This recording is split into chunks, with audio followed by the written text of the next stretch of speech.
புத்தகம் படிப்போமா பகுதியில் மகாபாரதம் பகுதி 13. தலைப்பு திருதராஷ்டிரன் கவலை. முன்கதை சுருக்கம். கௌரவர்களின் அழைப்பின் பேரில் பாண்டவர்கள் அஸ்தினாபுரம் வந்து சூதாட்டத்தில் ஈடுபட்டு அனைத்து பொருட்களையும் இழந்தார்கள். நாடு, நகரம், சகோதரன், மனைவி உள்பட அனைவரையும் இழந்து பின்பு 13 ஆண்டுகள் வனவாசம் மேற்கொண்டார்கள். தலைப்பு திருதராஷ்டிரன் கவலை.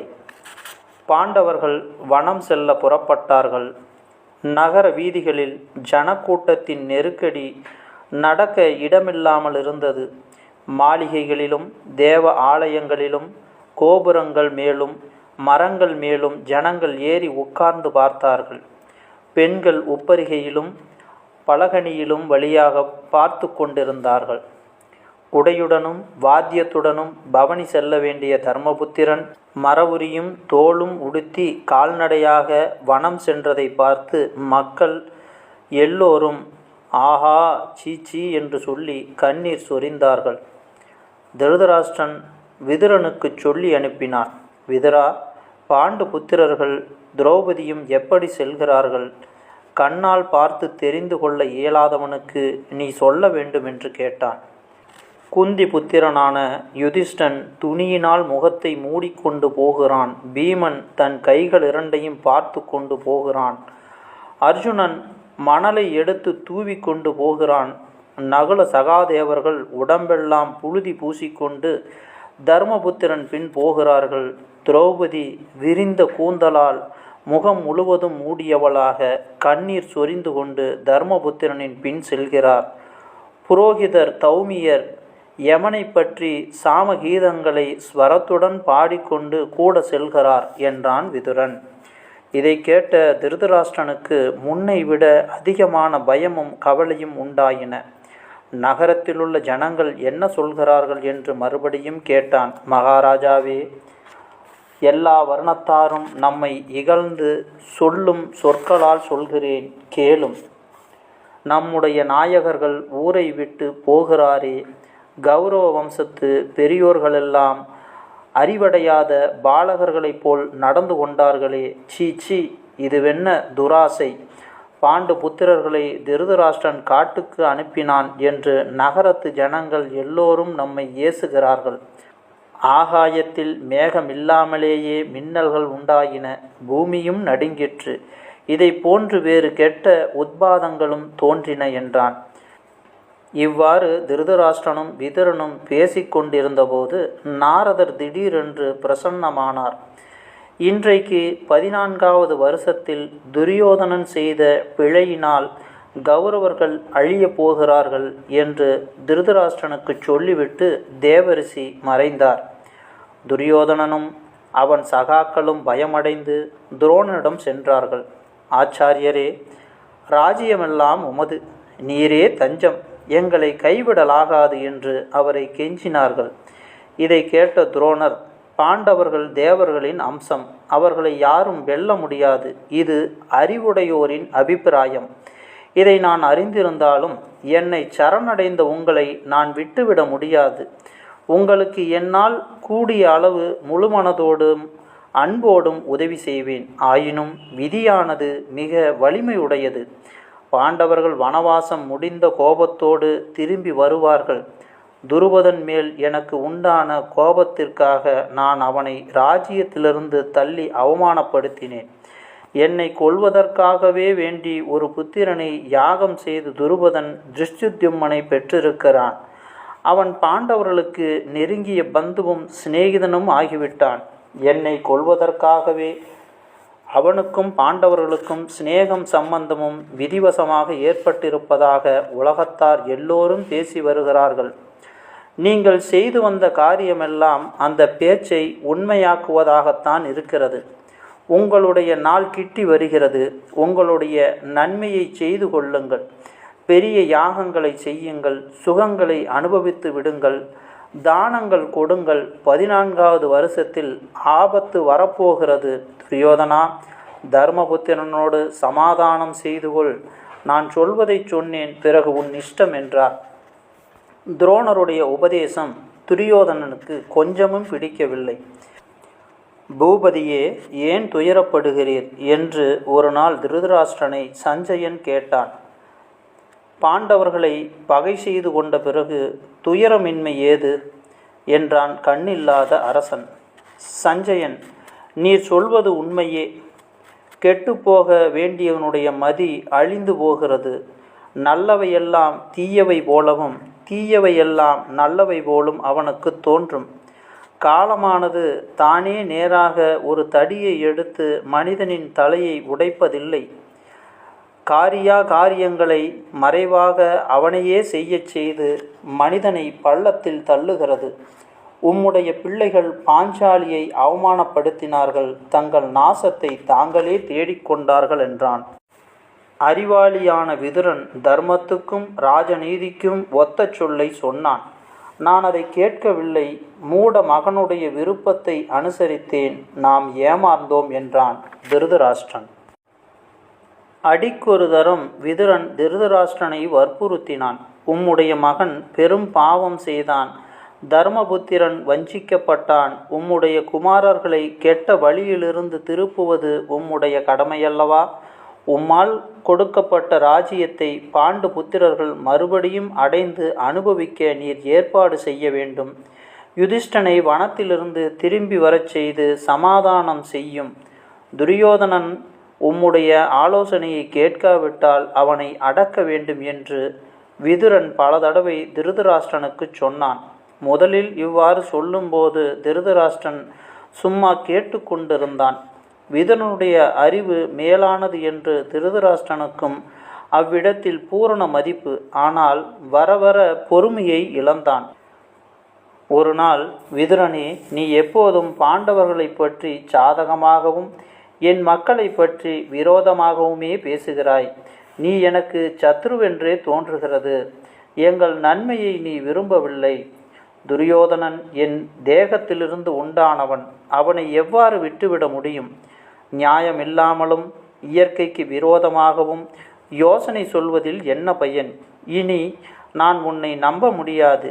நீ எனக்கு இனிமேல் வேண்டியதில்லை.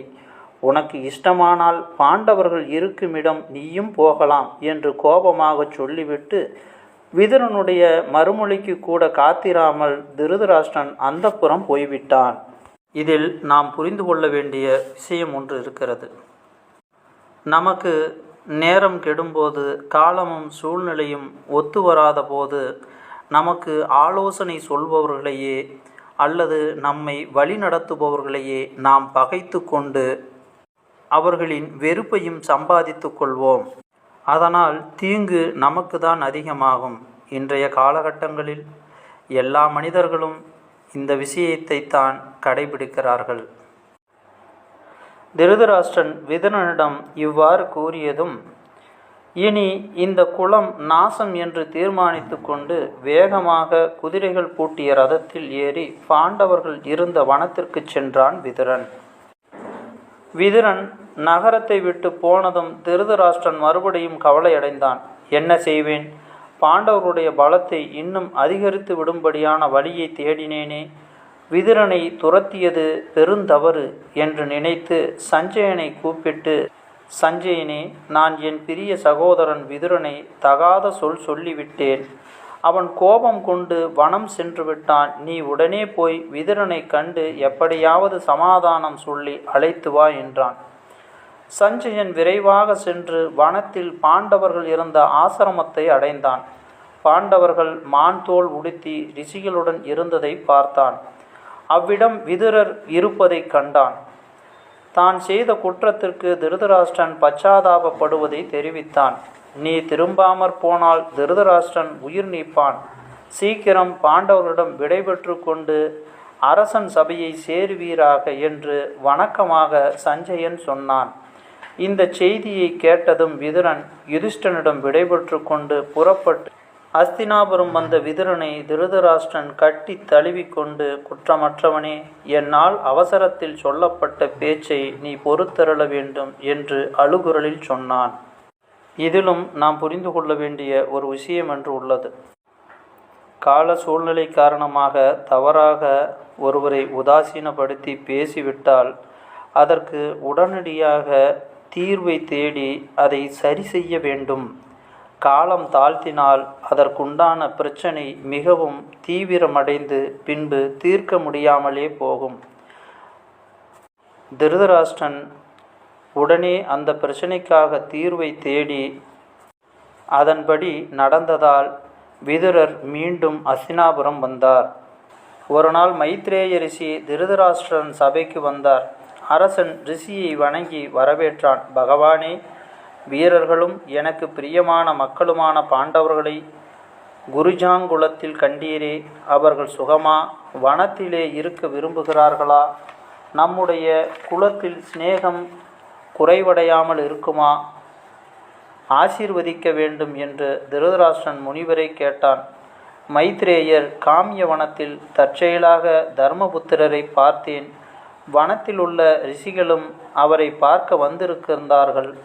அப்போது அஸ்தினாபுரத்தில் நடந்த நிகழ்ச்சியெல்லாம் சொல்ல கேட்டேன். அதனால்தான் நான் இவ்விடம் வந்தேன். நீரும் பீஷ்மரும் உயிருடன் இருக்கும்போது இவ்வாறு நடந்தது யோக்கியமன்று என்றார். பிறகு மைத்ரேயர் சபையிலிருந்த துரியோதனனை பார்த்து, ராஜகுமாரனே, உனக்கு நன்மை சொல்லுகிறேன். பாண்டவர்களை மோசம் செய்ய பார்க்க வேண்டாம். அவர்கள் சூரர்கள், கிருஷ்ணனுக்கும் துருபதனுக்கும் பந்துக்கள். அவர்களை விரோதம் செய்து கொள்ள வேண்டாம், சமாதானம் செய்து கொள் என்றார். இவ்வாறு ரிஷி சொன்னபோது பிடிவாதக்காரனும் மூடனுமான துரியோதனன் தன் தொடையை கையால் தட்டி புன்னகை புரிந்து பூமியை காலால் கீறிக்கொண்டு ஒன்றும் சொல்லாமல் வேறு பக்கம் முகத்தை திருப்பிக் கொண்டு நின்றான். மைத்ரேயர் கோபம் கொண்டு துரியோதனனை பார்த்து, இந்த கர்வத்தின் பயங்கரமான பலனை நிச்சயமாக அடைவாய். பீமனுடைய கதையால் உன் தொடை பிளக்கப்பட்டு யுத்தத்தில் மாள்வாய் என்றார். திருதராஷ்டிரன் துள்ளி எழுந்து ரிஷியின் காலில் விழுந்தான். சபிக்காதீர் பகவானே என்றார். மைத்ரேயர், அரசனே, உன் புத்திரன் சமாதானம் அடைந்தால் என் சாபத்தின் பயன் உண்டாகாது, இல்லாவிடில் உண்டாகும் என்று சொல்லி எழுந்து சபை நின்று வெளியேறினார். மகாபாரதம் புராண கதை தற்காலத்திலும் கூட பெரிய பதவியில் இருப்பவர்களையும் சாதாரண உலக வாழ்க்கையில் இருப்பவர்களையும் சத்திரிய எண்ணங்கள் சில சமயம் தூண்டும். அப்போது இந்த அத்தியாயத்தை படித்தால் அறிவு உண்டாகும். பெரும் பிழையினின்று தப்பலாம். கதை என்ற சொல் உபயோகித்து வந்த போதிலும் மகாபாரத கதை தற்காலத்தில் எழுத படிக்க தெரியாதோரின் வினோதத்துக்காகவும் கால ஹரணத்துக்காகவும் எழுத்தாளர்களால் எழுதி வரும் நாவல்களைப் போல் வியாசர் எழுதிய ஒரு நாவல் அல்ல. வியாசருக்கு முந்தியே மக்களிடத்தில் பரவி இருந்த இதிகாசம் புல் முளைத்து தரையில் பரவி இருப்பது போல் வியாசருக்கு முந்தியே பரவி இருந்த திரௌபதி சரிதத்தை வேதத்தை தொகுத்தது போலவே தொகுத்து வியாசர் மகாபாரதத்தை நமக்கு தந்திருக்கிறார்.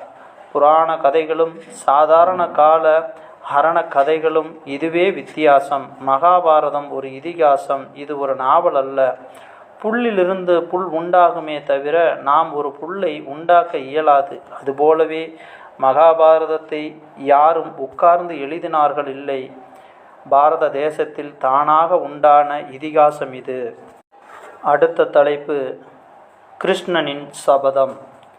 சிசுபாலனை கிருஷ்ணன் கொன்றுவிட்டான் என்ற செய்தி அவனுடைய நண்பன் சால்வனுக்கு எட்டியதும் அவன்